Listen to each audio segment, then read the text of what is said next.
comp they wanted to go for, and I don't want to like criticize too much because I'm good friends with Rogue, but I wonder if this is just like a lack of wins wanting to play Diva, or if this is because this is the game plan they wanted to go. I'm gonna assume it's that one, because I'm assuming they're being very smart about this, but the reason I bring up the other fact of that is because I know in the past Rogue has struggled to get wins to switch around to different kind of heroes. So I don't know if this is the case, but hopefully for them it's just the comp they wanted to go for.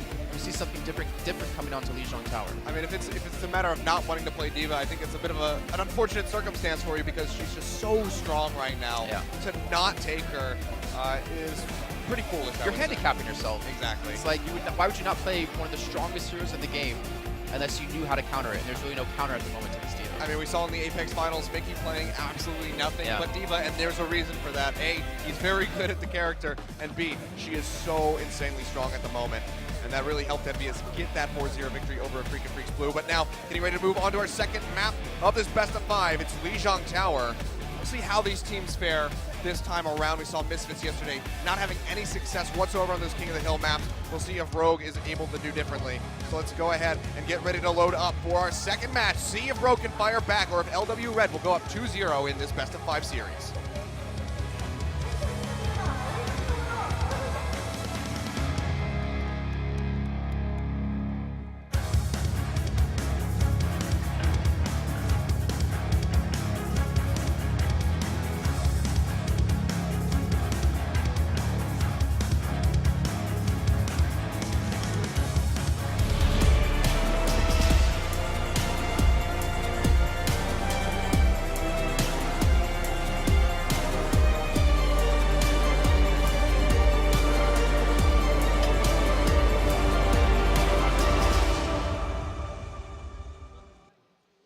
All right, and welcome to Lijiang Tower.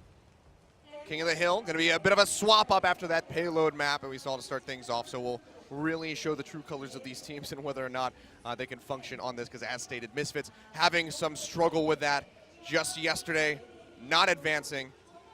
Lunatic High pushing past them and now beating Afrika Freaks Blue, so Lunatic High will be waiting for one of these two teams in the final tomorrow. I really love Rogue's comp that actually they're running right now. It's really aggressive. It's really reminiscent of like 2 patches before, like 2 metas ago, basically, of just getting in your face, throwing Skipjack in, popping that Zarya shield on top of to build up easy energy for wins. And then to have your 2 DPS players, Soon and AKM, really work well together with the Tracer and the Gyeonggi. Look for Red though, with the Mei wall, they can actually separate the back lines, the healing from Rogue, prevent them from actually reinforcing that frontline attack. Yep, we can see already both teams could go ahead and clash right into the center of the point. Trading back kills on both sides, 2 on Rogue, 3 on LW Red, and it looks like Rogue, they might have the upper hand here as they push in, and they will take first control of the point. Just finishing off these few members of LW Red, try to make it in, but just a suicide errand as they go down, and Rogue, they will maintain control. I feel like this is where Rogue can really excel compared to like Misfits on control point, because they have such a really good skirmishy team.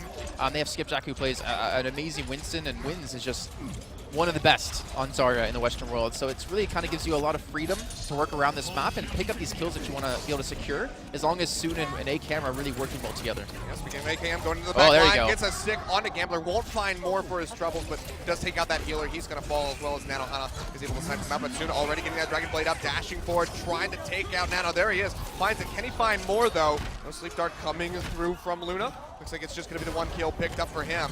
So just a slight bit of profit. And Wins will be able to take out Meko, so Rogue still just finding these very nice picks. And now Nanohana switch over for the Maid to the Reaper, which I'm actually kind of surprised to see. Like, the idea of it is to deal with Skipjack really quickly, because obviously Reaper is a really good counter to Winston. But the problem for him is, like, how are you going to kill a Tracer who can just zip around? You're decent against Gyeonggi if you can kind of close the distance, but it's still really hard to kind of ask for that. So Sabiobi switching over to the Roadhog to have more guaranteed kills if he can just hook someone in. Yeah, but not going to have anybody that can get into that back line, try to take out Unko or Nox. Let's see if they're able to do that. That's going to be the Graviton Surge coming through, and Rogue going to go ahead and find 4 kills. Skipjack taking out Nanohana, Meko, and Sabiobi. They're low. They're going to fall. A team kill coming through, and Rogue, clock is ticking up to 75% at the moment. They might just take this one clean. And a good job by Wins, actually, in particular, just to kind of get the Graviton Surge onto that many people. And then the follow-up out of Rogue, really well done. They had such a huge ult advantage that I almost expected them to win that next fight. But in Luxury Watch Red, they're going to have the Nano Boost in just a few seconds. They're going to have ACAM be Nano Boosted as well if you're trying to actually do the damage towards the back line. But so far, he's not been able to accomplish too much. Yeah, I was trying to take out Luna, but wasn't able to find it. Has to go with the recall. Now, it's actually going to be LW Red picking up 2 kills. Luna does fall. Gambler's still there, though, to try to keep the team alive. AKM finding that pulse bomb. See if he finds a target that he wants to stick it to, or if he's going to go ahead and back off. Looks like Nanohana just going to chase forward, finds the kill. Nox will be pushed back as well, and LW Red, they finally get onto the point and they take it for themselves. Yeah, Rogue, they actually fought really far off the point, which gave the Luxury Watch Red the free capture. I think there was like Luna sitting on the point, just healing from long range and capturing at the same time, and they get up a lot of positioning. Now they get to fight through quite a few ultimates, or at least like quite a few tries, assuming Nanohana gets a clean wipe here to actually retake. But they switch Skipjack over to the Reinhardt now because of the Reaper, trying to deal with him a little bit better. And also the Roadhog, Sabiolbi, and he's able to pick up Soon already off the bat, and Nanohana gets AKM down. Oh yeah, and tries to throw the pulse bomb out, but he doesn't find the stick, and that's just going to be kills coming through. And LW Red, they're starting to find a foothold here outside the spawn of Rogue, just completely working through them. And Nanohana, he still has not had to use that Death Blossom. That was the best case scenario for Luxury Watch Red. Sabiolbi hits a hook on a Soon, they kill him, they know they can win the fight off the back of that, they don't have to invest anything into the fight. And our Rogue with just one ultimate available with just Soon to the Dragon Blade, that's a lot to hope for, because if Janus just turns around and Earth Shatters him, he's going to be completely ineffective. Yeah, and there's nobody above 50% right now. Wins is on his way, but that's the highest ultimate that they have. See Nanohana trying to come around the back, trying to find a target. Skipjack gonna go charging forward, looking for a target. Won't find Bush, but here comes Nanohana, taking out 3, including both of the healers. And that is going to be LW Red looking for a team kill of their own. There it is, wiping them right off the board. And LW now pushing above 70%. This is just turning on the heat for Rogue. Yeah, so it looks like Soon actually invested that Dragon Blade because he wanted to switch over to the Reaper. I mean, he has a good opportunity to pick up kills because there's really nothing on Luxury Watch Red to kill him from range unless Sabiolbi hits a hook onto him, which he's been on fire this match, so I really don't doubt he could potentially go for this. But they're going for the flank around the point, trying to force Luxury Watch Red to come back and fight onto it, and the boop almost comes in and knocks people off. Yeah, that's the Sabiolbi right there with the whole hog, almost goes down, actually does. They're able to find him. Skipjack with the charge coming through soon. He's going to go big on this Reaper, finds a triple kill, AKM as well, taking out Meko. Now it's just Luna all on his lonesome. Looks like the recap will come through from Rogue. It's at 99%, and they're just going to take it. Wins. He's showing his expertise, I think, on Zarya there, because he didn't get a single Graviton Surge eaten at all. He just popped it straight on the ground, pulls them together, and the rest of the team just follows up, especially with Soon on the Reaper, close range. You're not going to miss those shots at all. I think Rogue can be definitely happy about that one, but that's just the first point here, as it is a best of 3 on the Yuzhong Tower, and they're still down 1-0 in the series. Can they keep this momentum going? I really wonder. I think Luxury Watch Red still have a lot to show. I feel like they showed quite a bit, actually, once they did retake that point. Not investing any ultimates, just relaying on Sabiolbi, who's been a real standout player for them, to just get those hooks to allow them to get that man advantage. It was really close there for Rogue. Would have been a bit of a heartbreaker to lose that map after such a strong start, but they're able to clinch it out at the very end. Looks like now going to be moving over to Gardens, and we'll see how they fare this time around. If they can take this one out, they tie up the map score 1-1. LW Red don't want to let that happen. You can see AKM already looking for a flank position as he comes in, going to get a bit of damage in onto Janus, who is swapping over to that Winston instead of the Reinhardt.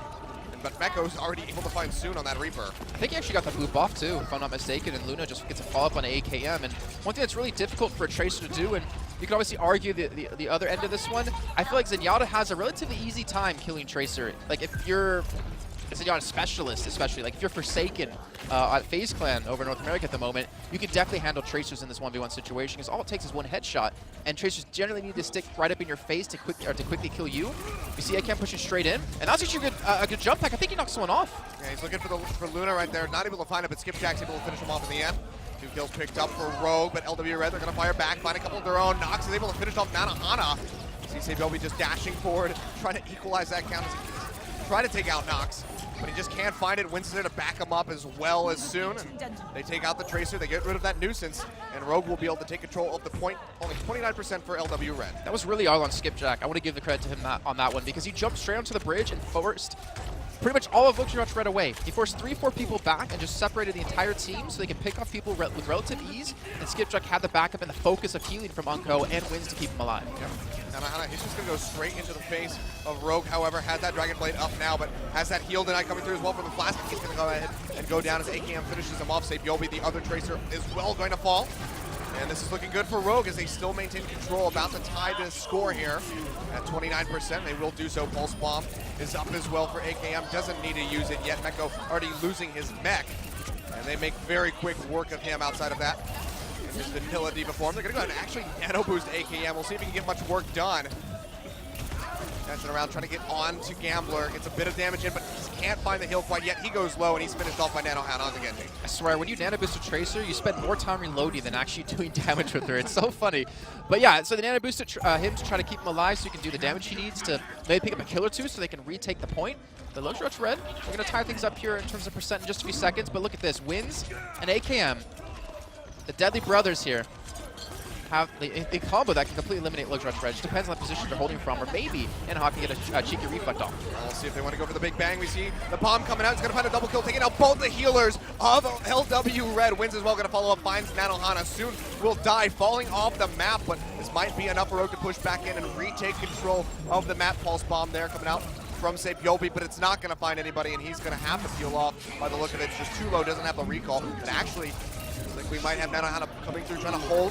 It's going to be Luna coming in, has that transcendence, keeping them alive, and LW Red, they'll actually be able to maintain control of the point despite all odds. And Yobi, he was just dancing on the point the entire time, but Luna comes in to save his life, as well as a Dragon Blade on Nanohana, just to turn the tides of that one. And 78% now built up. You have Janus, who has his Power Rage available. He can knock them off the bridge if they're not careful, which they already look to want to go this direction. He's just waiting for his moment here. They got to be so careful here or they can lose this map. Yeah, almost fine soon. He's just smacking them right back into the spawn. Still a very healthy Winston at the moment, and he's able to leap out to safety. Relatively untouched, almost full HP at that point. He's getting burst healed up by Luna, and he's not afraid. He's going to jump right back in, just trying to keep them relegated towards this spawn point. They're at 99% into the overtime. It's ticking down. Can they tag it? It doesn't look like it. No, there it is. A jump in right at the last second from Skipjack is able to delay a little bit more from Rogue. AKM taking out Meko. That's going to be a very nice pick for him, getting rid of that Zarya. But Rogue, they need to do more. They need to find more kills. Finding Luna, that's a good start, but they lose Unko at the same time as Yobi is just wreaking havoc on the back line. Nanohana taking out the Winston, but they lose their own as Janus falls to AKM, who's just sitting inside the point, trying to get these shots onto Gambler, who's just rotating around the ceiling, just trying to be a big nuisance on that Lucio. And now it's Nanohana, has the Dragon Blade. Hit it, will it be enough? One hit, but the shield comes through from the Zarya. Can't find the kill on to the Lucio, dashing back forward, but doesn't get anything done. Wins going low, but finds the kill at the end. Yobi trying to take him out. Looks like he will be able to, but it's just back and forth as LW struggles to hold this point. Meko still gets the double though, and Yobi is still trying to go hand mirror. Skipjack pops the Primal Rage, trying to keep them off the point, trying to stall as long as he possibly can, but it seems to be all red here. AKM finally able to take a kill on the Luna, but Janus is there to shut him down, and soon with the Dragon Blade looking to go ham. But he gets taken out immediately by Yobi, and that's going to be the Graviton Surge coming through, big Pulse Bomb coming through, takes out Skipjack, and there it is. It just ticks down way too quickly at that point. The overtime will be taken by LW Red. They'll tie it up 1-1 on the maps here for Lijiang Tower,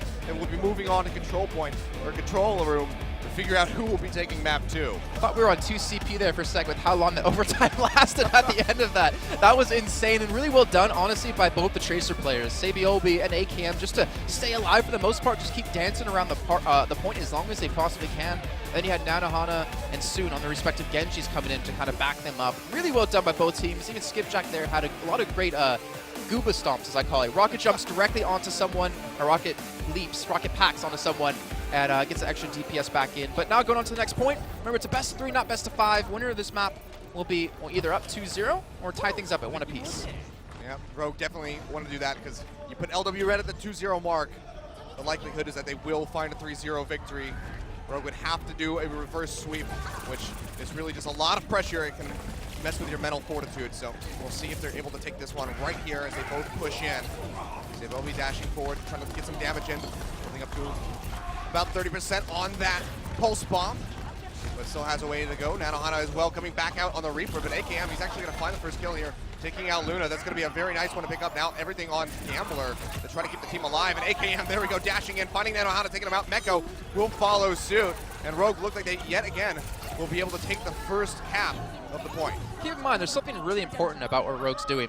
Soon is an amazing Tracer player, and yet you have AKM playing him. And we know AKM can play Reaper back in the old Rogue when the Mei Reaper combo was like the thing to go with. So this is some like pre-thought to this. They don't want Soon playing the Tracer. They want to give it over to this man here because they feel more confident in their respective hands.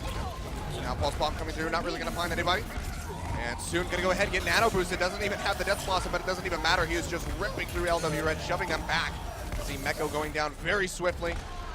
And that is gonna be Sabiolbi running for his life. They took out 4. LW Red, they're gonna go ahead and have to collect themselves. Only have 1 ultimate right now from the Tracer. And they're ways off on some of these other ones.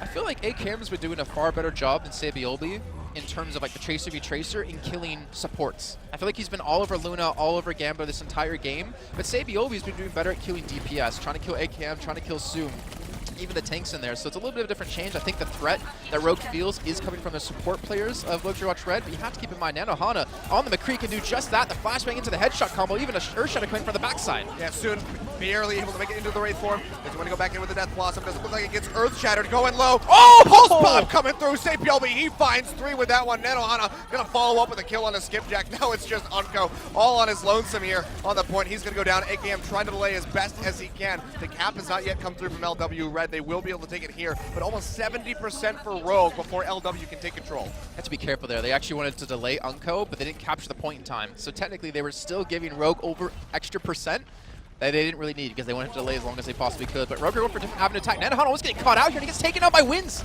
Yeah, Wins able to find that one very quickly. Soon still has that Death Blossom. There it is with the Nano Boost. He's going to go ahead and find 2 kills. With the help of his team, might be able to make that one more. That is Gambler just not standing a chance, trying to dash around the top, but he gets taken out. A very swift retake from Rogue. They're going to keep stacking up. Now it's 70%. LW Red only getting 24 off that push. They have the Nano Boost. They have the Deadeye. The problem is, will Nanohana have time to get on that high ground and catch him off guard to be really effective in this situation? You don't have a Reaper to Nano Boost into just spin his way, I hate to say it, but Beyblade his way through the entire enemy team. And with AKM picking himself up a double that had to have been from a Pulse Bomb, that might have just won in this map. Yeah, looks like it soon as well, taking out Janice. This is really just going to be just delaying LW Red from recuperating, getting themselves back in. 2 members still dead, now respawning. They only have a matter of seconds. Nanohana is in the back. Can he line it up? Either way, he's got to get on the point. He can't even try to line up, and he is just going to get taken out soon, coming in from behind off the balcony, just wrecking him in the back of the head. And now LW Red, it's do or die. They have to push in. Earthshatter coming through, knocking down Meko. Can't do a whole lot. And Janice, he's getting his heals denied. Has to shield up, but it doesn't matter. He's going to fall skipjack, just swinging that hammer to success. And you can see it looks like Rogue just running all over LW Red. 5 members down. Nanohana, the last one alive, can't get onto the point. And that will be Rogue tying us up at a 1-for-1. Skipjack hit the most clutch Earthshatter there. He caught out Meko, he caught out Sabiolbi. And why I say it's clutch is that Sabiolbi had Pulse Bomb available. And that's the catalyst to make something happen for them to actually take that point back. They need that instant kill potential out of that 400 DPS ultimate to make something happen. Yeah, He got completely caught out. You see that smile right there on Skipjack's face? He knows he done good, so he'll be pretty happy with that. I'm sure Rogue will be as well as they tie us up 1-for-1. So Li Zhang to them, Route 66 over to LW Red. Now we'll be moving on to Volskaya Industries to see who will take the lead in this best of 5. Winner of that will be just one more map away from winning this tournament and winning this match and moving on to the finals tomorrow. Everyone's saying Rogue French team, no, and Skipjack. So everyone's saying Rogue's a French team now, and Skipjack is German, I think is what it said. So they just wanted to reaffirm that Skipjack is in fact German. But we're going to go ahead and throw to a quick break, I believe, guys. When we come back, we will have that 3rd map, and we'll see who takes the lead.